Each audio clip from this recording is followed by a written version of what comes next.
দেখতে চাই না। সর্বদান বিশ্বের একটা কথা বলেন যে আমরা এবার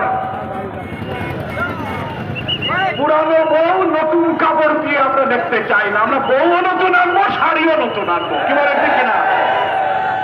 নতুন শাড়িতে পুরনো বউ চলবে না। অনেকে এখন চেষ্টা করছেন পুরনো গ্লানি, অপরাধ, চাঁদাবাজি, মস্তানি, দুর্নীতি যারা চ্যাম্পিয়ন হয়েছিলেন, নতুন শাড়ি দিয়ে তারা সেই কদর্য চেহারা থেকে নতুন রূপে আসার চেষ্টা করছেন।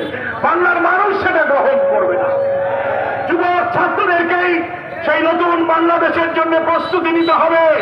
জামাত ইসলামী তার নির্বাচনী ম্যানিফেস্টোতে বলেছে, আমরা যদি রাষ্ট্রের দায়িত্ব পাই, রফিকুল ইসলাম খান ভাই বলেছেন, প্রাকের জরিপ, সানেমের জরিপ, ইনোভেশন নামে শুদ্ধ আর একটা জরিপ বেরিয়েছে, সব জরিপ বলছে অতীতের সব নির্বাচনের চেয়ে জামাতের জনসমর্থন মাসে মাসে বৃদ্ধি পেয়ে এখন ক্ষমতার কাছাকাছি সমর্থন চলে গিয়েছে।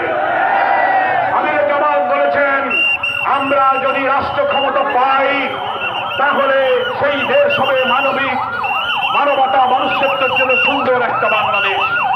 আমরা যুবকদেরকে এই রাষ্ট্রের দায়িত্ব তুলে দিতে চাই।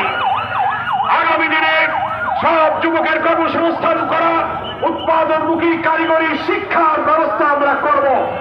আমরা বলেছি টেকনিক্যাল এডুকেশন, কম্পিউটার শিক্ষা, এবং আমরা বলেছি ডিজিটালাইজেশনের এই যুগে আমরা ফ্রিল্যান্সিং এর ব্যবস্থা করব।